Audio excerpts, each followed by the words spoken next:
Hello everyone, and welcome to Collection Reflection.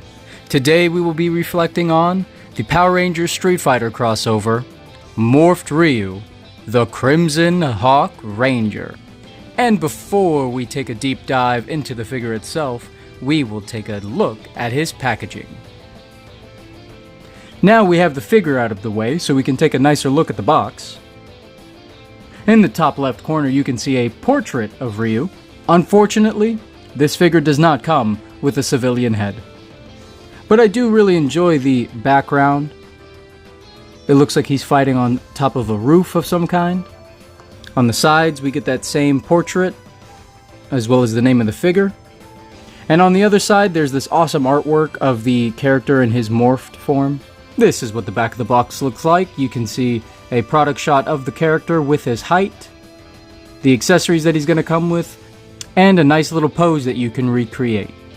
I was able to find the Crimson Hawk Ranger at GameStop for roughly $35 after tax. Let's find out if this figure is worth collecting. Stop! Before we go any further into this review, please do me a massive favor. Head down to the comment section down below and let me know, what are you doing while you're watching this video? Are you just at home relaxing watching this review? Are you doing some chores? Or maybe you're at the store right now with this figure in your hand trying to find out, is this worth it? If I can find out what my audience is trying to get out of my reviews, then I can try to make them better. Now with that out of the way, let's take a closer look at Ryu. Let's start off by checking out this awesome head sculpt that he comes with. There you can see the eyes of the hawk. Those are painted nicely with white, and they're outlined in black. I do think that the red that they used on this figure is a little muted, but it kind of helps the gold pop. These straps are on a ball joint, so they will be able to move anywhere you'd like them to. Moving down to the hawk shield. It seems a little basic in design, but it does get the job done. It looks pretty great on the figure, and my favorite part is that it does not get in the way of any articulation. You can see that this gold plastic is much like the silver plastic they use, where it has that marbling within it. Underneath the shield, he's got this really well done bodysuit that's very reminiscent of his gi. And it's actually in two tones as well. The main body portion is a cream color, while the arms and boots are more of a bright white. And these gold lines that they have painted down his entire body. On my figure, I am extremely fortunate that they are well done. One of my favorite aspects of this figure are his gloves. I think the paint is really well done and the writing is sharp and crisp. I also like the size that they have to make his fingers. It just makes him look chunky and beefy and like a brawler. The belt is painted really well, and even the morpher, I think they did a much better job on Ryu than they did on Chun-Li. Going down to the legs, you can see more of that line work as it continues. I'm not sure if this gold is supposed to match the top of the boot, but it definitely doesn't. And that's not too much of a bad thing. I think that's really cool. Even the bottom of the shoes are textured. That's a little detail that if they didn't put, no one would really notice, but it's awesome that they did. Even the writing on his belt is really well done. It's very crisp and clean. I can pretty much read it. I think it says, please subscribe to Collection Reflection. Oh, that's cool. Alright, thank you. While we're taking a look at the sculpt and design of the figure, I'd like to compare him to a couple of other Power Ranger figures, just so that you can get a better idea of his proportions. Like the Chun-Li figure, I was kind of worried that they wouldn't get the proportions down correctly. I always imagine Ryu to be a very chunky guy, very beefy, more muscular than he almost needs to be.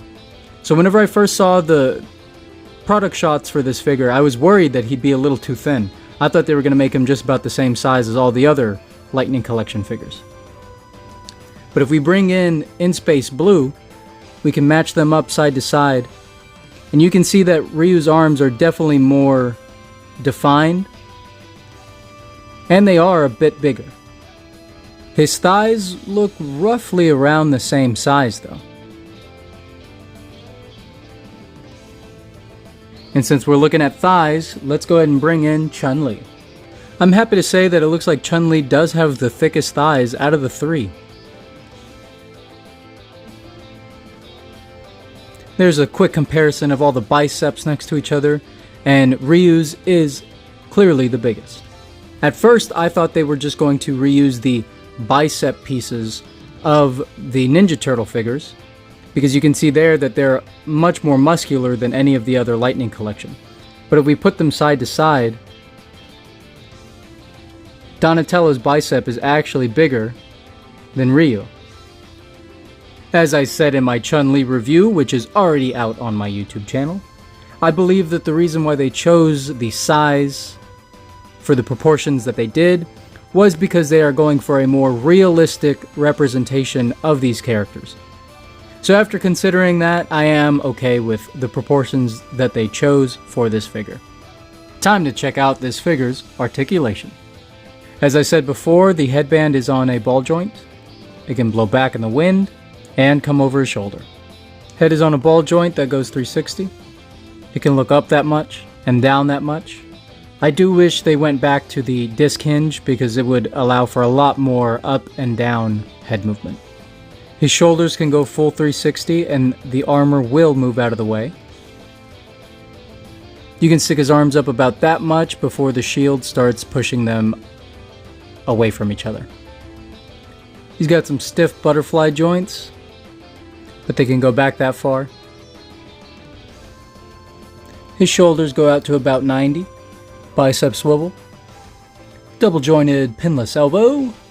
All the hands will swivel and have the high five hinge. Very tight diaphragm swivel that goes 360. Watch out for paint scraping. Ab crunch that goes back that far and down that far. He does have drop down hips, so he can do the splits very well. And there is his forward and back. 360 thigh swivel. Double jointed pinless knees. Boot swivel very tight. He can point his toes and they go back that far. And he has some very nice tilt. Ryu has some really great articulation, which I have come to expect from the Lightning Collection. I know that they've had a lot of QC issues in the past, but their articulation is usually very reliable. And thankfully, I don't have to make any adjustments for him to achieve this pose. And with that, let's move on to his accessories. Let's start off with the most boring one, and that's going to be the clear plastic stand that he comes with. It comes in two pieces, the post and the stand.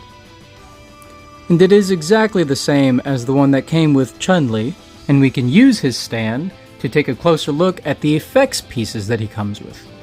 This first one I would imagine is his Hadouken, but it's amped up into his Crimson Hawk form, so it looks like a massive fireball.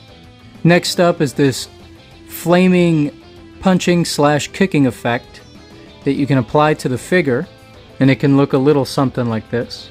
You just slide his foot right through the gap and it'll stick on very well, and you just tuck it in like so. And for his last special effect piece, we get this Crimson Hawk. The plastic is clear enough that when you shine a strong enough light through it, it does give it a nice glowing effect. And at first I thought these wings were just bent because of the plastic-free packaging, but it looks like it's meant to spin. So maybe the wings are bent to kind of give the illusion like it's spinning at you. And both the Fireball and the Hawk have a port so they can be pegged onto the stand, but the flaming kick piece does not. And finally, he comes with an interchangeable set of hands. How about we check out some comparisons? Bringing those figures back from earlier for a size comparison, we can see that Ryu is actually a little bit shorter than the in-space Blue Ranger. But he is taller than Chun-Li. A couple more Lightning Collection figures. He seems to be taller than Donnie, but still shorter than Billy. Moving to some G.I. Joe Classified, there is Snake Eyes and Outback, both of which are taller than Ryu. For all of you Marvel vs. Capcom fans, here is Spider-Man and Jigsaw. Again, both of them are taller than Ryu. Moving to some different size lines, on the left we see Soundwave, which is a Voyager class Transformer. And on the right, from BST AXN, we have Leonardo. Looking at some separate 5-inch toy lines, we have Ultimate Legends Kakashi and Dragon Ball Evolves Gogeta. And for our 4-inch comparison, we have Crepitus and Riptide, both of which have been customized by myself to give added articulation. Now it's time for the only comparison that really matters: Pumpkin Wrapper's massive head.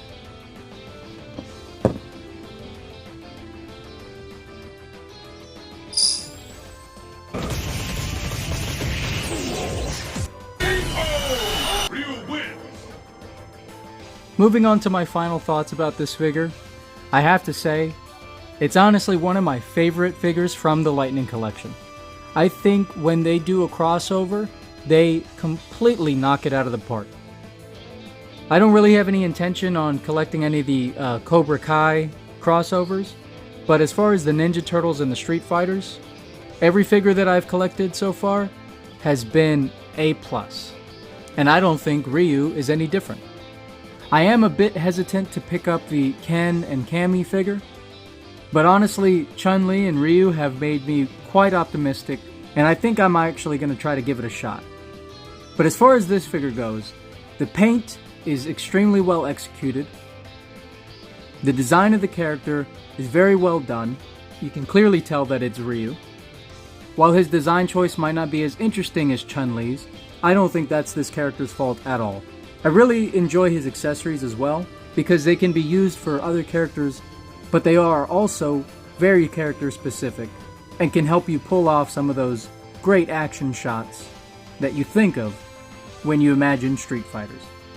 When it comes to possible enhancements, he could really use a civilian head sculpt and maybe a better neck joint. Fortunately, he doesn't suffer from the Chihuahua syndrome like Chun-Li does, and his shield is flexible enough to move out of the way when it needs to. So let me know in the comments down below if you have any enhancements we could make to this figure. But now comes down to the $35 question. Is this figure worth collecting? I could see some people waiting for a sale, but personally, I think he was completely worth the $35 price tag. Of course, a civilian head sculpt and a better neck joint would have really just set this figure on another level, but as is, I definitely recommend collecting this figure. Thank you all so much for joining me today. I genuinely appreciate every single one of you for spending your time here with me. As I mentioned at the top of the show, I would really appreciate if you went into the comment section down below and let me know what it is you're doing while watching this. Are these figure reviews more for entertainment or for information? Or maybe a little bit of both. Either way, I hope you all have a nice chuckle today. And try to find some time to be kind to somebody, because it could really change their life. I'll see you next time.